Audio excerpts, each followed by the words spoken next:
बाळासाहेब थोरात, गैनीनाथ महाराज औसेकर आणि आपल्या सगळ्यांचे प्रिय दादा आणि वहिनी, श्रोते हो, नमस्कार.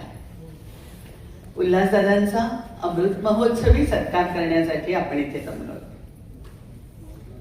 ज्या माणसांनी आपल्याला आपल्या निर्मळ दिलखुलास अशा वागण्याने, प्रसन्न वागण्या बोलण्याने आतापर्यंत भरभरून आनंद दिला, अकृत्रिम स्नेहाने ज्यांनी उभा महाराष्ट्रातला मोठा परिवार बांधून ठेवला आणि समृद्ध रसिकतेने खुली दाद देत साहित्य, संस्कृतीच्या आणि कलेच्या क्षेत्रातल्या अनेकांना तृप्त केलं, त्या उल्हासदादांच्यासाठी इथे येणं आणि त्यांच्या सत्कार सोहळ्यात, सॅटर्डे क्लबनी योजलेल्या सत्कार सोहळ्यात सहभागी होणं हा माझ्यासाठी खूप आनंदाचा भाग आहे. दादांना मी पाहत आले ते अतिशय निर्मळ, आनंद लुटवणारा माणूस म्हणून, संतांच्या वाणीचं स्मरण करताना आत बाहेर भिजलेला माणूस म्हणून. दादा तेव्हा तरुण होते आणि तो काळही वेगळा होता. जगण्याच्या सगळ्या थरांमधून राजकारण तेव्हा शिरलेलं नव्हतं आणि काय म्हणून सार्वजनिक जीवनात माणसाच्या प्रत्येक श्वासावर कुठला तरी शिक्का मारण्यासाठी कोणी उतावेळ नव्हतं. अवघा रंग एक झाला हा अनुभव त्या काळात समाजातल्या अनेकांना, बहुतांश माणसांना हवासा असलेला होता आणि सार्वजनिक जीवनातली भद्रता पुष्कळ टिकून होती. त्या भद्रतेचा संस्कार घेत दादा मोठे झाले. दादा तेव्हा बाळासाहेब भारद्यांच्या बरोबर आमच्या घरी अनेकदा यायचे. मला आठवत आहे ज्ञानेश्वर तुकारामांवर, अभंग विराण्यांवर त्यांच्या चाललेल्या चर्चा त्या इतक्या रंगत जायच्या की तासन तास अण्णा आणि बाळासाहेब बोलतायत, दादा अधूनमधून सहभागी होत आहेत आणि शंकराचार्यांच्या मायावादी तत्वज्ञानापेक्षा ज्ञानजीवाळांचा चिद्विलासवाद कसा वेगळा आहे याविषयी त्यांची मतमतांतर चाललेली आहेत. मला आठवते पंढरीचे भूत मोठे येता जाता झडपी वाटे या अभंगावर त्यावेळेला दादा त्याही वेळेला इतकं सुरेख बोलले होते. याचं कारण दादा अस्सल वारकऱ्याची भक्ती मनात वागवणारे, अंधश्रद्ध नाहीत आणि भाबडे भाविकही नाहीत. संतवाणीत मुरलेला माणूस आहे हा. माझ्या वडिलांना म्हणजे अण्णांना आमच्या शासनाचा पहिला ज्ञानोबा तुकाराम पुरस्कार जेव्हा मिळाला तेव्हा त्यावेळेला जो समारंभ मुंबईमध्ये झाला त्या व्यासपीठावर विलासरावांच्या बरोबर दादाही होते आणि दादा इतकं सुंदर बोलले होते की एखाद्या संतपीठाच्या अधिकारी माणसाने बोलावं असं भाषण त्यावेळेला दादांनी तिथे केलेलं होतं. दादांच्या सहवासात असलेल्या माणसांनाही सहज जाणवत असणार की त्यांचा हा जो संतांच्या विषयीचा उमाळा आहे तो काही कृत्रिम नाही, तो आतून आलेला उमाळा आहे, तो त्यांना घरातूनच मिळालेला वारसा आहे. सुदैवाने दादांच्या आईला पुष्कळ वेळा भेटण्याचा योग मला आला. जुनी गाणी, ओव्या, अभंग किती ऐकवायच्या त्या, तोंडपाठ होत्या त्यांना. म्हणजे मला आठवतंय, दुरून दिसती पंढरी काळी निळी, कुरुंदाचं जातं रकुमाई बुक्का दळी, अशा त्यांच्या तोंडच्या ओव्या मी त्यावेळेला उतरवून ठेवलेल्या होत्या.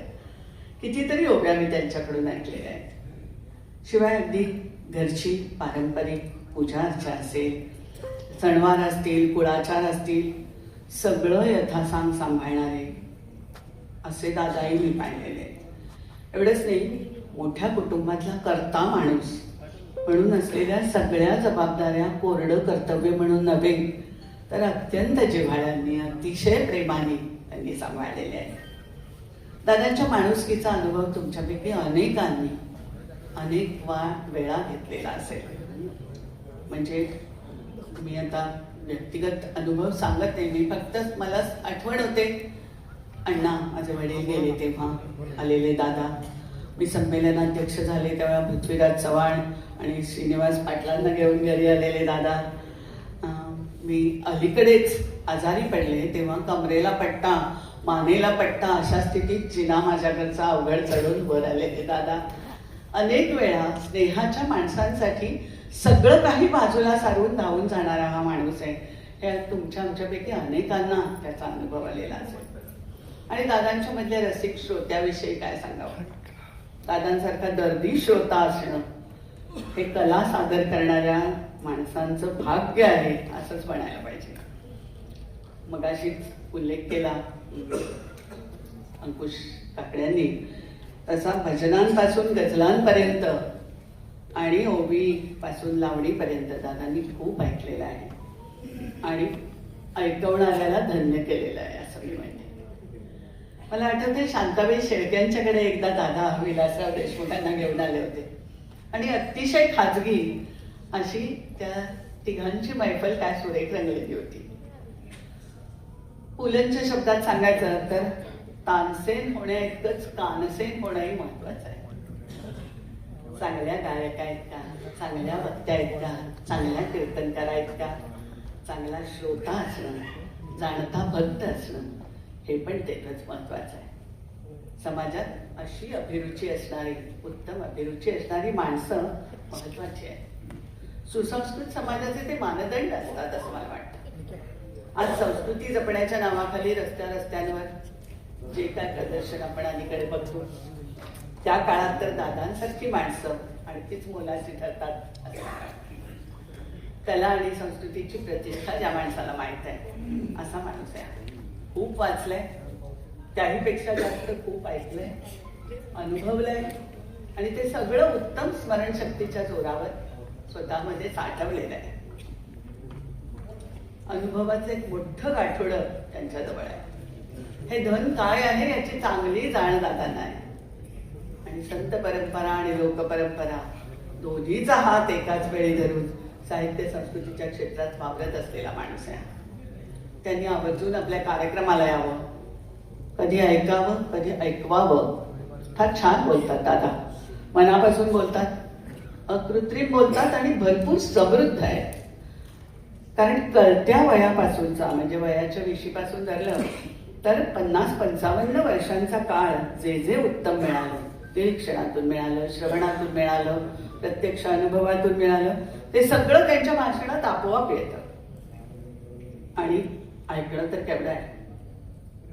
आपण एक उत्तम श्रोता आहोत, आपण जाणकार श्रोता आहोत, राजकारणामधली पदं भूषवलेला माणूस आहोत असं म्हणून ते कुठल्याही सभागृहात कधी आलेले मला आठवत नाही. स्वतःच्या मोठेपणाच्या ताठ्यामध्ये दादा कधीच खुर्चीत बसणार नाही समोर ऐकायला. दाद देतानाही अहंकार न सोडणाऱ्या रसिकांना उद्देशून आमचे आरती प्रभू नावाचे कवी फार छान म्हणून गेले, ही निकामी आढ्यता का दाद द्या आणि शुद्ध व्हा. ही निकामी आढ्यता का दाद द्या आणि शुद्ध व्हा. सूर आम्ही चोरतो का चोरता का वाहवा. तेव्हा दादा अशी निकामी आढ्यता बाळगणारे नाही. त्यांच्यासारखे श्रोते हे नेहमीच सभेचं वैभव ठरलेलं आहे. मनात कोणतंही किलबिश न ठेवता खुली दाद देणं हे दादांकडून शिकावं. आपल्या यशवंतराव चव्हाण नाट्यगृहात रंगमंचाच्या वर 2 ओळी आहेत, तुम्ही कधी वाचल्यात का मला माहित नाही. आषाढ घनांसम खुली दाद रसिकांची आणि उधळण व्हावी अविरत उन्मेषांची. अशी खुली दाद देणारे दादा मंचावरून आपली कला सादर करणाऱ्या कलावंतांना नेहमी समोर हवे असतात. मात्र आणखी एक गोष्ट इथे आवर्जून सांगायला हवी की दादांची दाद देण्याची पद्धत ही कायम प्रतिष्ठित राहिलेली आहे. अभिरुचीचा दर्जा न सोडता सभागृहात कलावंतांना उत्तेजन देणं काय असतं हे दादांकडून शिकावं. आपल्या रसिकतेला जराही धक्का न लावता त्यांनी सभ्यता सांभाळलेली आहे. दादा, तुम्ही सार्वजनिक जीवनात चारित्र्य सांभाळलं आणि कुटुंब जीवनात, व्यक्ती जीवनातही चारित्र्य सांभाळलं. म्हणून तर तुमचा पाय सारखा घराबाहेर पडत असतानाही वहिनींना तुमची कसली चिंता लागून राहिली नाही. त्यांची साथ तुमच्या धावत्या आयुष्यामध्ये खूप मोलाची. नवऱ्याचा सत्कार होत असताना केवळ उपचार म्हणून बायकोचाही सत्कार करणं, जसं एखाद्या व्यासपीठाची शोभा म्हणून एखाद्या महिलेला बोलावणं, म्हणजे मला आज तसं बोलावलेलं नसावं असं मला वाटतं. तर हा जसा उपचार संयोजकांच्या बाबतीत अनेकदा असतो, तसा आजचा सत्कार नाही. असं मला खात्रीने वाटतं. अखंड बाहेर फिरत असतानाही थाटाच्या स्वागत समारंभात सुद्धा मी आणि विलासराव फक्त सुपाचा वाडगा हातात घेऊन फिरतो आणि घरी येऊन जेवतो, असं दादांनी मला एकदा सांगितलं होतं. ही घरच्या जेवणाची ओढ टिकून राहिली, मुळात घराची कुटुंबाची ओढ टिकून राहिली. ती आधी दादांच्या सत्वशील आईमुळे आणि नंतर सात्विक अशा वहिनींमुळे. आज या दोघांचाही सत्कार इथे झालाय. मला दादा तुमच्या अमृत महोत्सवाच्या प्रसंगामुळे एका अमृताच्याच आख्यायिकेची संतांच्या संदर्भातली आठवण होते, तेवढी सांगते आणि थांबते. आख्यायिका अशी आहे की स्वर्गामध्ये एकदा अमृत नासलं, त्याची चवच गेली आणि शंकरांना कळेना की आता ही चव परत आणायची कशी.